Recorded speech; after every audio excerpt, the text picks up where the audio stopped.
where it says video. Bottom left. I don't see anything. It says, oh, start video. Yes. Okay. I'm glad I'm not the only one. Oh, wait a minute. Oh, boy. Okay, Orange your post-it note. we are live, so go ahead, Ellen. Okay, I'd like to call the meeting to order for the public meeting for our annual budget for general, water, sewer, and Section 8. Ann, could you read the notice?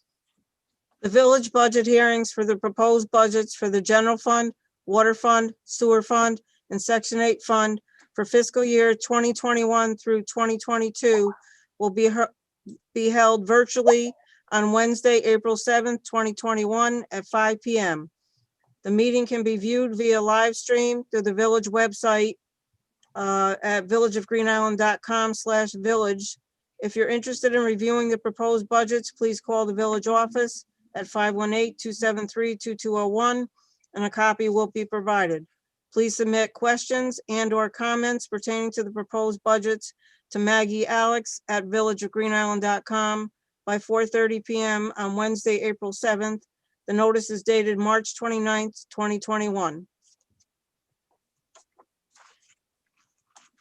Okay, at this time, everybody other than Maggie, please mute yourselves. Okay, thank you. So I'm gonna, if you give me just a second here, I'm going to go ahead and share my screen and pull up a PowerPoint presentation.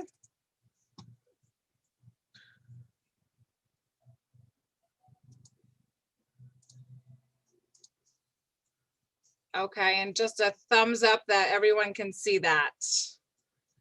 Perfect. Okay, so I just want to thank everyone for joining us this evening for the 2021-2022 fiscal year budget presentation. I want to make a note that we did not receive any questions prior to tonight's meeting. The proposed general fund proposed tax rate for 2021-2022 is $12 and 12.8981 per thousand. That is a 1.97 rate increase over last year. So what does that mean for a homeowner and our taxpayers here in Green Island? On an average home assessed at $100,000, the increase is approximately $25. I'd like to point out, I've included the rate schedule over the past few decades, and we have been able to keep the tax increase under 4%, 18 out of the past 19 years. And if we look at just the past 10 years, we've had an increase of 2% or less, 9 out of the last 10 years. The village is compliant with the New York State property tax cap. The New York State property tax cap is now permanent. We are allowed, the base percentage allowable increase is the lower of 2% or CPI plus allowable credits over last fiscal year. We will be under the 2% tax cap again this year. Our allowable tax levy, as calculated by the Office of the New York State Comptroller, is $2,364,790. That matches our proposed actual. I'd like to highlight some of our changes in our revenue. The following revenues exclude real property tax, and we're looking at an increase of approximately $56,157. And you can look at that as a positive 5.38%. Some of the highlighted revenue sources is Starbuck Island is now in year 2 of their pilot agreement. So we will receive a pilot agreement payment in the amount of $49,140. Sales tax, although we are going to see a slight increase from last year to this year, I do want to point out that this sales tax budgeted number is still significantly lower than fiscal year ends in 2020, 2019, and 2018. We peaked at the sales tax in 2020 at a high of $892,000. And right now we are going to be at 804,800. That was pre-COVID. And as you can see, you know, the COVID pandemic had made an impact on the sales tax. However, we are optimistic that will continue to go in the positive direction. We are optimistic also for future development within Green Island, and we've increased our building permits by 1,000. And then we have some miscellaneous income of an additional $1,217, which comes from general government income, interest and penalties, and zoning fees. It's important to note that no surplus will be budgeted this year. As far as our expenditures are concerned, we are proposing a 2% salary increase for all employees. I do want to make a note that this does not include the firemen. The firemen contract is up this spring, and we will be negotiating that in the coming days and weeks. We had 3 salary adjustments that we made that we thought were important as a result of increases in job responsibilities here at the village office. They included an increase for deputy treasurer, 2% plus 5,000, accounts payable, 2% plus 3,848, and the billing clerk, 2% plus 3,000. We're going to see a decrease in employee retirement, down 9.68%, and our health insurance is a budgeted increase of 3,145. Our debt limit is plus or minus 10.5 million, but the village has 2 bands totaling $1.2 million. So that is the debt on our books right now. And that is as a result of 2 capital projects. We had the Hudson Ave reconstruction project and the Green Island Waterville interconnect project. This year, we will be focusing on paying the interest on the bands, which totals $8,640. General liability insurance, we were conservative in our budget number and are looking to increase this line 10% over last year's actual. And our contingent account, as always, is used to protect us if there's any shortfalls in New York State funding or sales tax. We did decrease our contingent account to $87,373. Oops, sorry about that. Some of the highlighted expenditures that I highlighted those expenditures with an increase or decrease of 8,000 or more. We have repairs to DPW trucks that are needed, which we included an additional 10,000. We are looking into a new telephone system, which would be approximately additional 25,000. Police department equipment, 8,000. Fire department equipment, 15,000, but this is a reduction of their line. They received a new rescue truck in last year's budget, so we brought that budget line from 35,000 down to 15,000. DPW is seeking new equipment of a boomer mower for 15,000, and we had to increase our sick and vacation payout line in anticipation of upcoming retirements.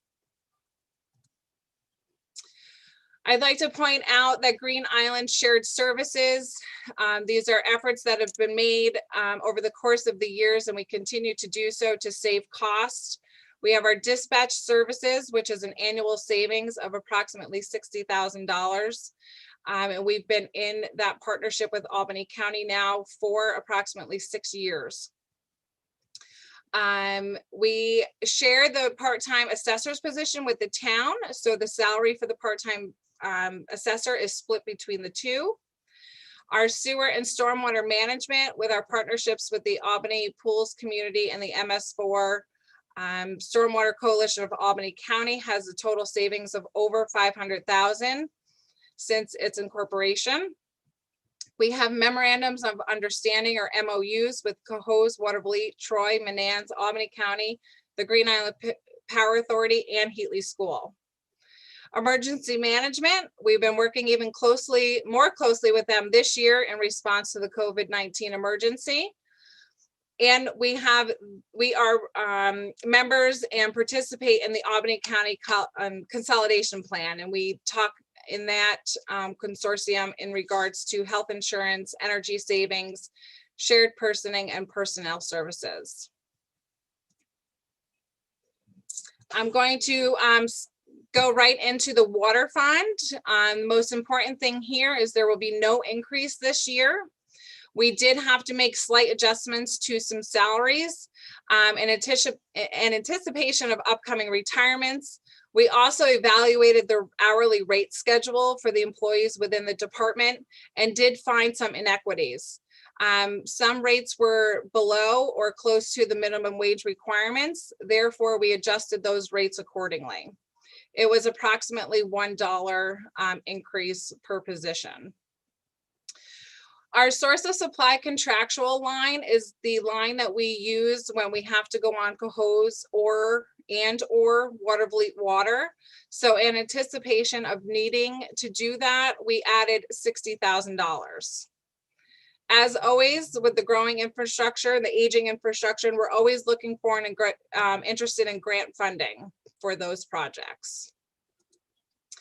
And moving right into the sewer fund, we made the same adjustments here in anticipation of upcoming retirements as far as salaries are concerned.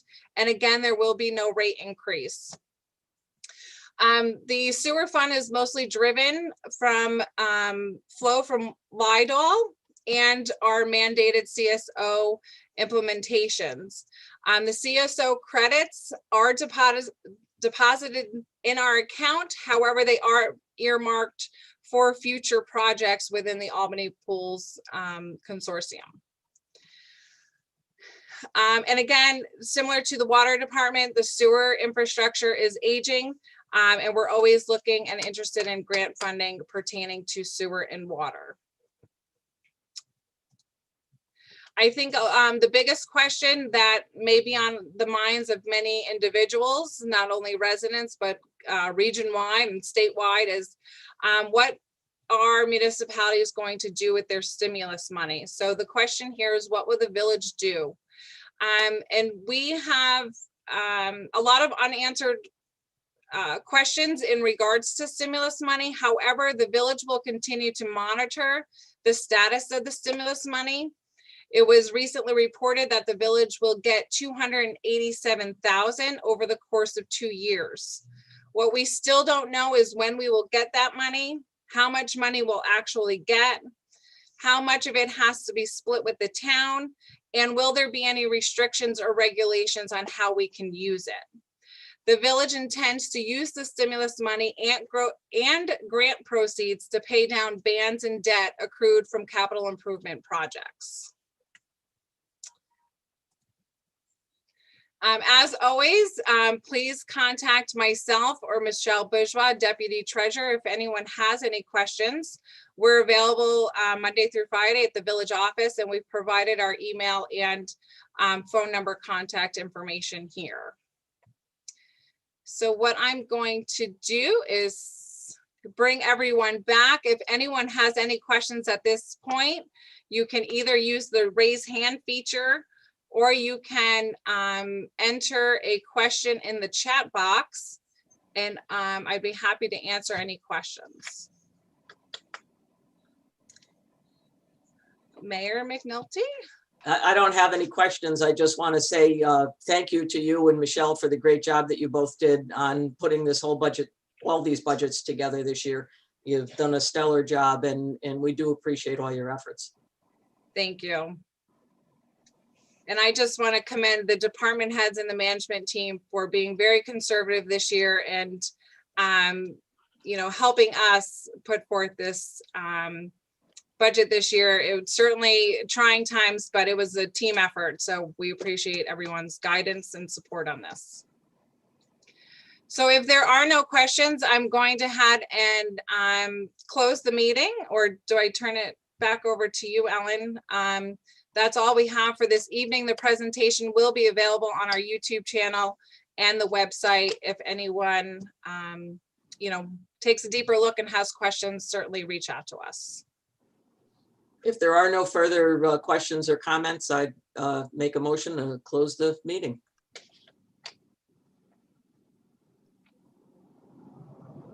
No. We're So good. moved. Everyone's muted.